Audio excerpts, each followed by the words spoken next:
Faites pas trop attention au titre, je titille un petit peu le robot de YouTube. Alors, mesdames et messieurs, malgré même ce titre un petit peu provocateur, hein, on va quand même un petit peu parler de ce sujet. Parce que bon, c'est bien de défendre le vaccin, c'est bien de défendre les gestes barrières, c'est bien de défendre un petit peu la santé publique, etc. Mais il faut aussi, bien sûr, savoir critiquer les mauvais côtés enfin, on va dire le mauvais côté du miroir, le côté sombre des entreprises. Parce que oui, nous vivons quand même dans un monde capitaliste qui a des avantages mais qui a aussi des défauts et il est temps un petit peu de les regarder droit dans les yeux et de s'en insurger. Ne pensez-vous pas? Allez, c'est parti, on passe à l'article. L'augmentation des prix des vaccins Pfizer et Moderna suscite la réflexion. J'ai pris un article, j'aurais pu prendre un autre article, beaucoup plus... voilà, c'est pour ça que j'aime bien le soir, parce que, enfin la RTBF de manière générale, ils sont un peu plus neutres, donc ça va nous permettre de réfléchir autour de la question. Les entreprises pharmaceutiques Pfizer et Moderna ont augmenté le prix de leurs vaccins contre le coronavirus dans le cadre d'un accord avec l'Union européenne. C'est ce qu'a révélé dimanche le Financial Times, qui a eu l'occasion de consulter le contrat. Le vaccin Pfizer passe de 15,5 € à 19,5 € et celui de Moderna de 19 € à 21,5 € selon le quotidien financier britannique. Les deux fabricants pharmaceutiques semblent profiter de leur position de force alors que l'inquiétude sur la flambée de variant Delta monte.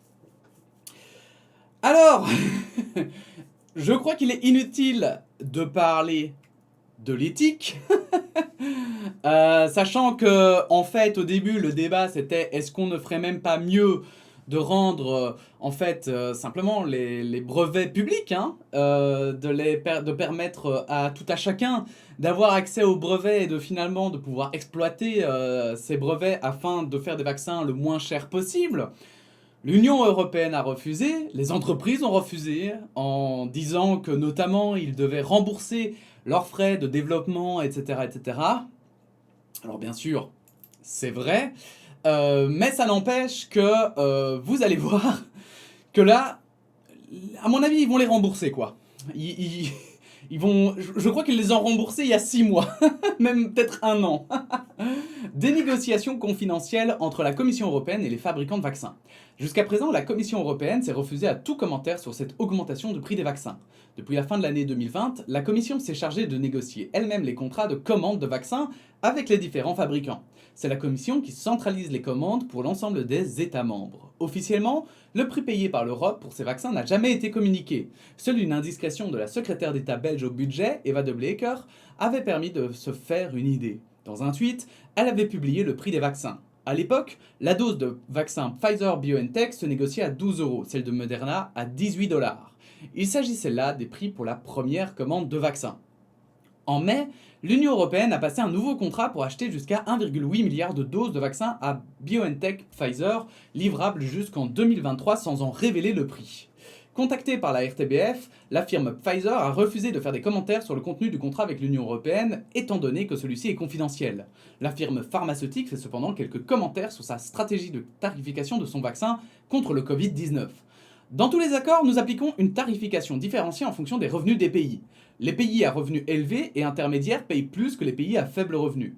Étant donné la situation de pandémie, tous les prix pratiqués sont sensiblement réduits par rapport à nos tarifs habituels. Les pays à revenus faibles et moyens inférieurs payent le prix coûtant, communique Pfizer. Et en fait, alors, je trouve que c'est bien de faire la part des choses justement et de trier les pays en fonction finalement de leurs revenus. Que les pays les plus pauvres payent moins cher que les pays les plus riches. Maintenant, c'est pas à Pfizer de décider ça eux-mêmes normalement. Enfin, en fait, ça devrait être un accord global entre les pays du monde qui devrait se dire bah ok, on va décider que comme je sais pas, ce pays-là 1 euro vaut X deniers de là-bas, eh bien on va vendre le vaccin tel prix et voilà, les pays plus riches payeront la différence. Et puis en fait malgré tout, je trouve ça hyper... Enfin, c'est hyper bizarre comme ça, déjà, que ce soit la Commission européenne qui négocie, parce que, pour rappel, pour ceux qui connaissent pas très bien comment fonctionne l'Union européenne, il y a la Commission européenne pardon, et le Parlement européen. Le Parlement européen est élu par des Européens, donc c'est quand on va voter pour les élections européennes, et la Commission européenne, elle est choisie par les gouvernements européens, si je dis pas de conneries. Qui choisissent le nombre de personnes, je crois, et chaque pays a un quota, et ils peuvent placer un certain nombre de personnes. Bref. Et en fait, ce qui est dérangeant, c'est que si c'est la Commission européenne notamment qui négocie, ce n'est pas fait de manière démocratique. Parce que la Commission européenne n'est pas élue démocratiquement. Alors, on pourrait dire qu'elle est élue de manière indirecte, car en fait, ce sont les gouvernements qui choisissent machin, mais... Enfin... Et bof, bof, bof, bof. Donc, le fait que les prix aient augmenté, faut pas oublier que justement, c'est notre argent aussi, c'est nous qui payons. Et en fait, moi je pense que il y a aussi un souci éthique derrière, c'est que quand tu as remboursé en fait, ce vaccin, il aurait dû rembourser juste les frais et éventuellement une certaine marge, allez, parce qu'ils ont été les premiers et que, allez, bravo, vous êtes les premiers et vous avez sauvé le monde, vous avez droit à une marge de bénéfice de X%, d'accord? Mais je trouve que ça devrait pas augmenter en fait.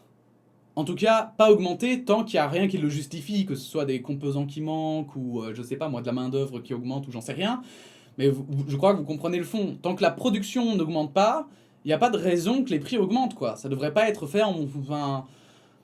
Donc c'est un peu bizarre, c'est un peu bizarre. Et vous allez voir qu'en plus, les justifications, etc., le fait que ce soit secret aussi, parce que bon, ils pourraient tout à fait publier les prix et dire, bah voilà, on a payé plus cher parce qu'on sait qu'en Afrique, ils vont payer moins cher grâce à nous. Et en vrai, bon, peut-être que ça dérangera une partie de la population européenne, qui n'a pas très envie de payer pour d'autres, je vais le dire un peu comme ça, mais moi je trouve que justement, enfin, ça devrait pas rester secret comme ça, juste pour le plaisir, enfin, c'est pas pour le plaisir, c'est soi-disant pour une concurrence, etc., mais je sais pas, je trouve que c'est éthiquement pas très acceptable. N'hésitez pas à vous donner votre avis en commentaire, mais moi, ça me dérange. Pfizer insiste sur le fait qu'il a entièrement autofinancé son programme de développement du vaccin Covid-19 et ses coûts de production. Nous avons déjà investi des milliards de dollars à risque et nous sommes prêts à continuer à supporter les coûts de tout le développement et de la production dans le but de continuer à combattre cette pandémie. Du côté de la Fédération de l'industrie pharmaceutique en Belgique, on estime qu'il ne s'agit pas d'une envolée des prix, mais plutôt d'un développement du marché. Putain. Pour le porte-parole de l'Association générale de l'industrie du médicament, David Gering, je sais pas comment ça se dit, le changement de prix demandé par Pfizer et Moderna s'explique. C'est comme une autre entreprise commerciale, si elle n'a pas reçu d'aide et a dépensé des millions et des milliards d'euros d'investissement, elle a le droit de vouloir récupérer, estime-t-il. Selon lui, ces entreprises se sont engagées à vendre au prix le plus bas pendant la pandémie et même à garder leurs vaccins disponibles après la pandémie en grande quantité, avec la même qualité et à des prix raisonnables. Mais en fait, en fait, tout ça, ça me paraît être un peu bullshit, pour être totalement honnête. Parce que ces entreprises qui disent non, mais on n'a reçu aucune aide des États, etc. Alors déjà, je ne sais pas si c'est tout à fait vrai, parce qu'il me semble que par le passé, on a parlé d'aide qu'avait dégagé l'Union européenne, entre autres, et que ce soit même l'Allemagne ou l'Amérique, hein, pour développer des vaccins, etc. Bref. Donc bon, mais soit, partons du principe qu'ils disent la vérité, qu'ils n'ont reçu aucune aide. Ce que je trouve un petit peu de malhonnête derrière, c'est qu'alors, s'ils n'ont reçu aucune aide et qu'en fait, ils veulent en fait juste rembourser finalement les frais de leurs médicaments, enfin, ça... Alors du coup, ça se verrait sur leur courbe. Dans le sens où, en fait, ils ne feraient pas plus de bénéfices qu'avant. Or, pour le moment, ils font plus de bénéfices et de ce que j'ai pu voir, il semblerait que ce soit grâce au vaccin, quoi. Grâce au vaccin, Pfizer et notamment Moderna sont en train de se faire littéralement des balls en gold, hein. Donc j'avoue que je trouve que c'est un petit peu... C'est un petit peu bizarre, quoi. C'est vraiment... Il y a un côté bizarre. Alors bien sûr, là, on est dans l'action, on est dans le moment, et peut-être que l'histoire, dans le sens où, vous savez, les historiens du futur, si vous voulez, nous donneront tort. Mais honnêtement, je ne pense pas que ce sera le cas.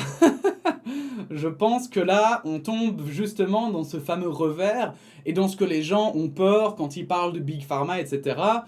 Et je pense que justement, je vais dire, je vais un peu généraliser, mais les complotistes, les personnes qui sont méfiantes vis-à-vis des grandes firmes pharmaceutiques, autant je crois qu'elles se trompent quand elles parlent de la qualité du médicament, autant je pense que sur le côté fric, il y a clairement un problème. Une stratégie commerciale des firmes pharmaceutiques mortifère pour certains. Les fabricants pharmaceutiques ont-ils senti dans le contexte pandémique actuel et les inquiétudes autour du variant, le variant Delta en tête, une opportunité de renflouer les caisses plus rapidement? La question peut être posée. En tout cas, la stratégie commerciale de Pfizer et Moderna suscite des interrogations et des critiques. Pour mettre fin à cette pandémie, on a besoin de plus de vaccins rapidement. Mais ce à quoi on assiste, c'est une course à l'enrichissement de la part de Pfizer et une accumulation des doses dans les pays qui peuvent payer un prix artificiellement élevé, constate dans un tweet le microbiologiste Emmanuel André. Donc Emmanuel André, si vous ne le connaissez pas, c'est un microbiologiste donc qui a notamment aidé le gouvernement belge qui avait été consulté, qui avait été d'ailleurs le porte-parole à un moment donné du gouvernement belge dans sa lutte contre le Covid-19 et qui maintenant a encore beaucoup d'influence dans le sens où il est encore beaucoup entendu et écouté et il n'a pas sa langue dans sa poche, il a vraiment pas peur souvent de dire quand il y a des injustices qu'il observe. Et il me semble que Emmanuel André, mais aussi dans le même acabit son homologue néerlandophone Van Ranst, Mark Van Ranst, eh bien, trouvait aussi que c'était quand même choquant de voir cette montée de prix et qu'il fallait commencer à penser de manière un peu plus globale la stratégie de vaccination et arrêter d'accepter que, en fait, ces sociétés agissent comme des sociétés.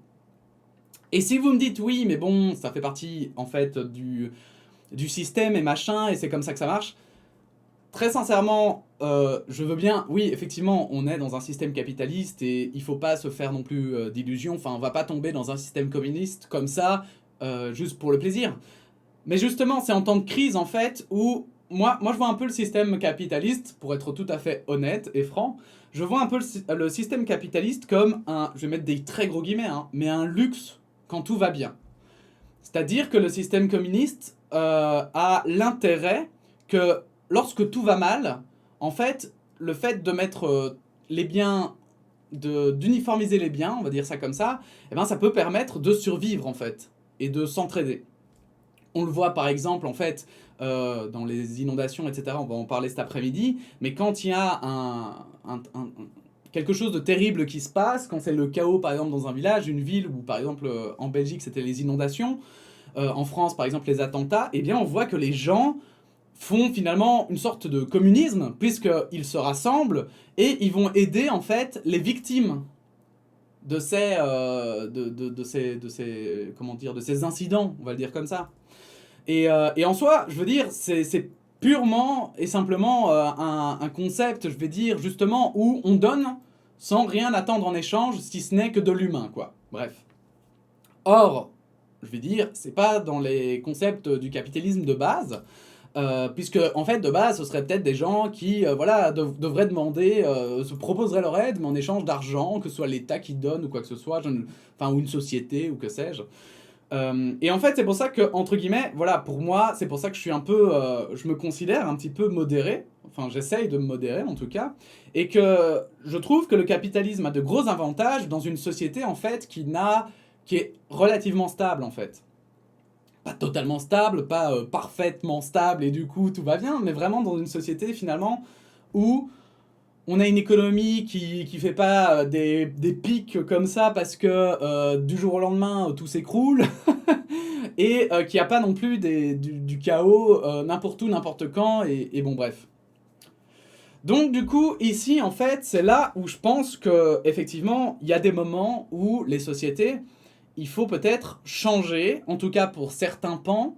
Et en tout cas, la réflexion, je trouve, doit être lancée sur le fait qu'on devrait peut-être parfois changer un peu le fonctionnement des sociétés, et ici, dans ce cas-ci, par exemple, des sociétés pharmaceutiques, et leur dire, les gars, écoutez, vous n'avez pas le choix, maintenant, pour ne pas que vous vous écrouliez, parce qu'on est dans un système capitaliste, eh bien, on va vous rembourser tout ce que ça vous a coûté en développement, On va par contre vendre le vaccin au prix que ça vous coûte à produire.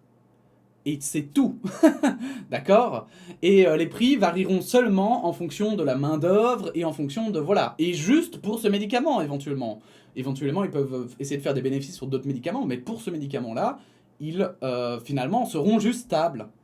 Et je trouve que c'est quelque chose, en fait, qui semble impossible dans notre société actuelle, qu'une société soit stable, en fait, et n'ait pas de bénéfices. Dès qu'il y a une situation un peu critique, etc., il y a toujours une société qui va tenter de tirer son épingle du jeu et bon, c'est un peu, je pense que ça pourrait courir à notre perte à la longue au vu des défis qui s'annoncent. Bref.